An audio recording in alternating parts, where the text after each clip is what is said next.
हिकमत की महकी फिजा अल करम, इल्म व हिकमत की महकी फिजा अल करम, अल करम अल करम, ऐ खुदा अल करम। अल करम हाई स्कूल, शेरशाह रोड, दाता नगर, बादामी बाग, लाहौर। बिस्मिल्लाहिर्रहमानिर्रहीम। अल करम हाई स्कूल, शेरशाह रोड, दाता नगर, बादामी बाग, लाहौर की तरफ से मुताला पाकिस्तान का lecture number 5 is going to be delivered to my dear students today.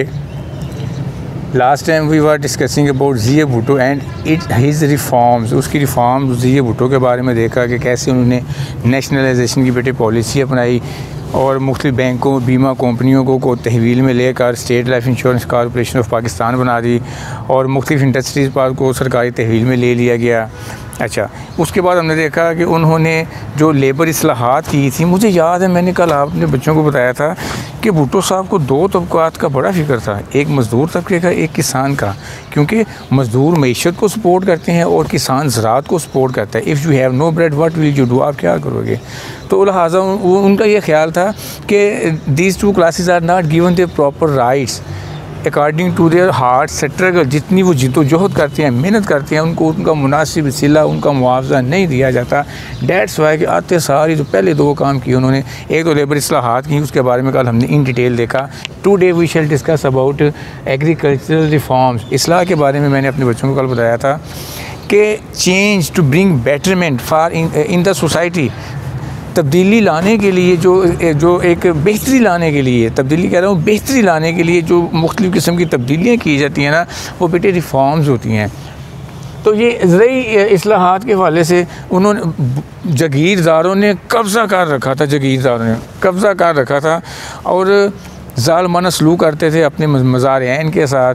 उनको उनके प्रॉपर हकूक़ नहीं देते थे, मुख्तलिफ मुआवजा नहीं देते थे। अगर वो उन्होंने अपने नौकर वगैरह रखे होते थे देखभाल के लिए, उनके साथ भी कोई ऐसी किस्म का वो सलूक वो लोग करते थे।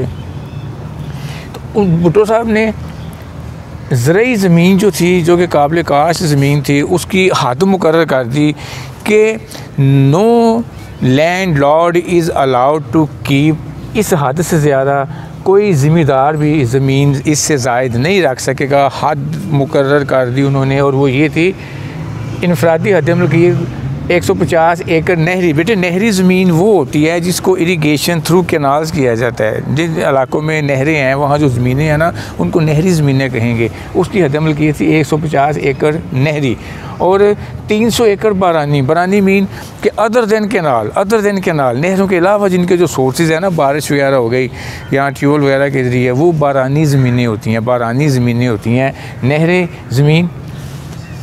नहरी ज़मीन जो कि जहाँ पर नहरों के ज़रिए खेतों को सराब किया जाता है, और बारानी मीन के अदर देन कैनाल, नहर के अलावा जो भी सोर्स आप इस्तेमाल करते हो खेतों को सराब करने के लिए, जैसे बारिश हुआ, वो बारानी हो गई। पाबंद कर दिया गया कि मज़ार-ए-ऐन, लफ्ज़ एक नया हमारे सामने आ जाए, मज़ार क्या होते हैं?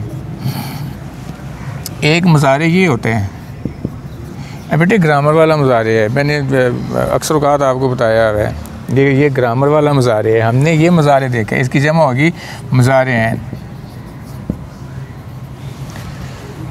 जागीरदारों ज़मींदारों के जो खेतों में जिन लोगों जो इन्होंने काम पे लगाए होते हैं, भाई ज़मीन हमारी है, काश्त भी आप करो, देखभाल भी आप करो, और साल के बाद इतने % हमारा, इतने % तुम्हारा, ये एक मुआहदे के ज़रिए होता है। तो वो लोग जो ज़मीनें लेकर वहाँ मेहनत वगैरह करते हैं, उनको मज़ार-ए-ऐन कहते हैं, और सिंगुलर उसका मज़ार-ए-ऐन। तो atrocities were committed on them by the landlord. जागीरदार ज़मींदार जो तबका था ना, मज़ार-ए-ऐन पर इंतहाई जुल्म-सितम डालता था।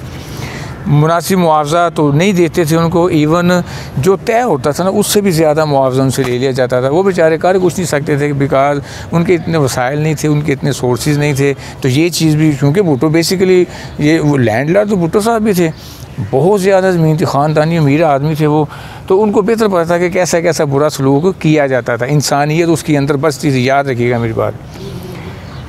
उन्होंने कह दिया कि मालियाना आबियाना जो है वो मज़ारे अदा नहीं करेगा, पहले मज़ार-ए-ऐन से लेते थे, मालियाना और आबियाना ज़िम्मेदार अदा करेंगे। मालियाना आबियाना बेटे ज़रूरी टैक्स होता है कि जितनी फसल आप काश्त करते हो, जितनी पैदावार होती है ना, उसमें से एक्सक्यूज़ मी, उसमें से कुछ परसेंटेज जो है ना वो सरकारी खाते में जमा करवाई जाती है, सरकारी खाते में जमा करवाई जाती है, उसको मालियाना और आबियाना कहते हैं। दोनों बेटे ज़रूरी टैक्स होते हैं। अच्छा, मज़ार ऐन को बेदखल नहीं किया जाएगा। जागीरदार क्या करते थे, ख़ुद ही मुआहदे की ख़िलाफ़ वर्जी करते हुए, ज़मींदार तबका जो था ख़ुद ही उसकी ख़िलाफ़ वर्जी करते हुए वो जब चाहते थे उस बेचारे को बेदखल कर देते थे। जब फसल काटने का वक़्त आता था जी बेदखल कर दिया गया, and he could do nothing, वो कुछ नहीं कर सकता था, क्योंकि वो एक यूँ कह लें कि माइट इज़ राइट का असूल था, जिसकी लाठी इसकी भैंस। और Bhutto tried it level his level best, पूरी कोशिश की उसने वो लाठी तोड़ने के लिए कि जिसकी लाठी इसकी भैंस, तो वो तोड़ने की उसने कोशिश की। एनी हाउ बेदखल नहीं किया जाएगा, सिर्फ एक दो शराइत पर मज़ार ऐन को बेदखल किया जाएगा। एक पहले शर्त ये थी कि बटाई ना देने वाले, बटाई तकसीम कि जो एक तय हुआ भाई इतनी अगर हमारी टन गंदम होगी तो इतने % हम आपको देंगे, इतने % जो है ना वो मज़ारे रखेगा। अगर वो मज़ारे उसके मुताबिक नहीं देता, कम देता है, तो उसको राइट था उसको ज़मींदार को, जागीरदार को, कि उसको बेदखल कर सकता है। बेदखल मीन निकाल देना, मज़ार ऐन के हुकूक से महरूम कर देना। और जो शराइत तय हुई हैं, इन द कॉन्ट्रैक्ट जो शराइत तय हुई हैं, जो उसकी शराइत पर अमल नहीं करेगा मज़ारे, उसको भी वो बेदखल कर सकेंगे। ये वहाँ 2 सूरतें थी। इसके अलावा इस्तेमाल अराज़ी का जो था एक कॉन्सेप्ट, इस्तेमाल अराज़ी का कॉन्सेप्ट दिया कि इस्तेमाल अराज़ी मीन कि थोड़ी ज़मीन इधर है, थोड़ी उधर है, थोड़ी उधर है। तो भुट्टो साहब ने ना इस्तेमाल अराज़ी इकट्ठा करना, विदर्ड फार्म में, स्कैटर्ड फार्म में जो उनके ज़मीन थी जागीरदारों वगैरह की, उन सब को इकट्ठा करने के लिए एक स्कीम बनाई गई। आसान शराइत पर किसानों को कर्ज़े दिए गए ताकि वो अपनी मशीनरी ख़रीद सकें। और Bhutto is the very first person in the entire history of Pakistan, believe it और नॉट, पहला शख्स है जिसने किसानों की हालत को इंतहाई बेहतर बना दिया।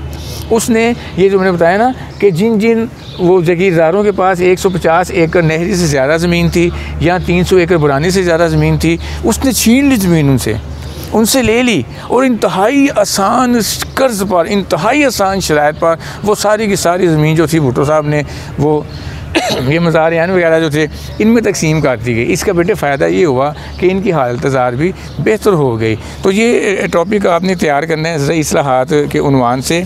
ये मेरे इस तरफ है, ये देखें, ये ज़रई इस्लाहात, ठीक है। तो ये बेटे यहाँ तक चलता है। और ये भुट्टो साहब का पोर्शन आज हमारा ख़त्म हो गया है। नेक्स्ट टॉपिक जो है वो हम देखेंगे, अंग्रेज़ी के नरेशन के बारे में बता रहा था, उस पर अब हम बात करेंगे। Yesterday I was telling you about the change in tenses. Narration का सवाल बेटे हमारा कैरी ऑन है, तो ये नोट्स आप लोग बना के रखिएगा, काम आएंगे आपके। 5 नंबर का सवाल सालाना इम्तहान में एग्जामिनर देता है, सब्जेक्टिव में है सब्जेक्टिव, लेकिन इसके नंबर ऑब्जेक्टिव टाइप भी होते हैं। 5 जुमले सारे ठीक होंगे। You will given whole sorry 5 marks. चलें लेट्स सी। तो अगली सबसे पहले हम चेंज इन प्रोनाउंस देखिए, उसकी डिटेल मैंने बताई आपको। भी चेंज इन टेंसेस का टेबल कल हमने बनाया। आज हम एक नई तब्दीली तीसरे नंबर पे जो आ रही है उसका टाइटल है चेंज इन स्पेसिफिक। मखसूस अल्फाज की तब्दीली भी होती है। और याद रखें मखसूस अल्फाज जो है ना सिर्फ रिपोर्टेड स्पीच के जो स्पेसिफिक वर्ड्स हैं ना उसमें चेंज होंगे। अगर सेम वर्ड रिपोर्टिंग स्पीच में भी आ जाते हैं तो you must not have any sort of change in them, उनमें आप किसी किस्म की तब्दीली लाने के मुतहम्मिल नहीं हैं। कहाँ है? रिपोर्टेड स्पीच में अगर ये वर्ड्स आएंगे तो उनको आपने चेंज कर देना है। आप ये देखें को चेंज किस किस में करना है। Let's speak today, that day में चेंज हो गया। टू नाइट, डैट नाइट में हमने चेंज कर दिया। दिस को बेटे डैट में चेंज कर दिया। These will be change into those. Yesterday into the day before, previous day भी होता है, द डे बिफोर भी आप इसको कर सकते हो। Tomorrow, the next day. Ago will be change into before. और नाउ को आपने देन में चेंज कर दिया। अच्छा, here will be change into there. Hence change हो गया देंस में। हिदर चेंज हो गया दिदर में। First time you are I think hearing this word THITHER। पुराने लिटरेचर में हिदर एंड दिदर यूज़ होते थे किस मफहूम में, हेयर एंड देयर के मफहूम में। Why are you wandering about here and there, इर्द गिर्द क्यों मारे मारे फिर रहे हो। तो उस ज़माने में हेयर एंड देयर को कहते थे why are you wandering about hither and thither, hither and thither, hither यहाँ दिदर वहाँ, हैंस इस तरह, देंस उस तरह, हेयर यहाँ देयर वहाँ, नाउ अब देन तब, ये सेम मीनिंग, ये सारा दिस ये डैट वो, डीज ये ज़्यादा के लिए, दो वो दूर ज़्यादा के लिए, टुडे आज, डैट डे उस दिन। अच्छा, इंतहाई अहम बात, इंतहाई very important thing I am going to tell you कि ये specific words are changed when there is अपना past in reporting part of speech. जब रिपोर्टिंग पार्ट ऑफ स्पीच में पास्ट होगा ना, उस वक्त ये वर्ड चेंज होंगे। लेट्स से मसलन he said I shall see you today, क्या इंडायरेक्ट बंद है, ये बात का इशू है। एक चीज़ मैं अपने बच्चों को समझाना चाहता हूँ, ये देखिए टुडे आ गया ना, इसमें आपने इसको देखना है, सेट आ गया, पास्ट आ गया, अब इसको आपको चेंज करना पड़ेगा। अगर ये फ़िक्र ऑलरेडी ऐसे होता, he will say, he will say, अब आप ज़रा गौर करें कि जो हमने लिखा है ही विल से, ये टेंस कौन सा है बेटे, ये टेंस पास्ट नहीं है, ये फ्यूचर है। ये भी ना हो, अगर यहाँ मैंने सेज लिखा हुआ, अगर सेज हो जाता दिस मीन ये प्रेजेंट है, प्रेजेंट फ्यूचर। जिस तरह हमने देखा कि अगर रिपोर्टिंग स्पीच में प्रेजेंट या फ्यूचर हो तो रिपोर्टिंग स्पीच का टेंस तब्दील नहीं होता।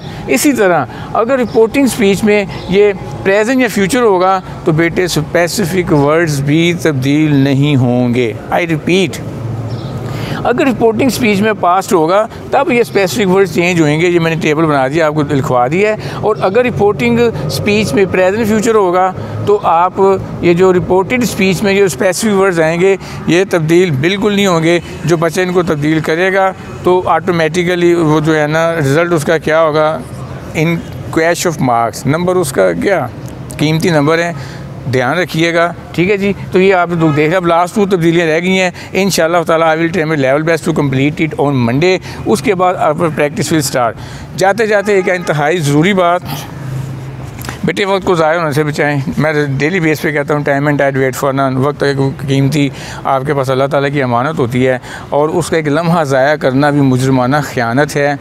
बुक्स के बारे में मैंने बात करनी थी आपसे कि you must purchase your books. मैं तकरीबन परसों तरह से भी आपसे कहा था, आज फिर लास्ट टाइम कह रहा हूँ कि you must have your English book in your hands right on Monday, because we are going to start the text of the lesson. उसका तर्जमा हम करने लगे हैं और तर्जमा करने से आपको 8 नंबर का सवाल आना है। माइंड में रखिएगा, अपना ख्याल रखिएगा, बाहर नहीं फिरना, आप लोगों ने घर से स्टे करना है, बार बार लेक्चर सुने। If you find any sort of problem you may contact us in the comment section. We shall try your level best to give you a satisfactory answer. फी अमानिल्लाह, ऑल द बेस्ट।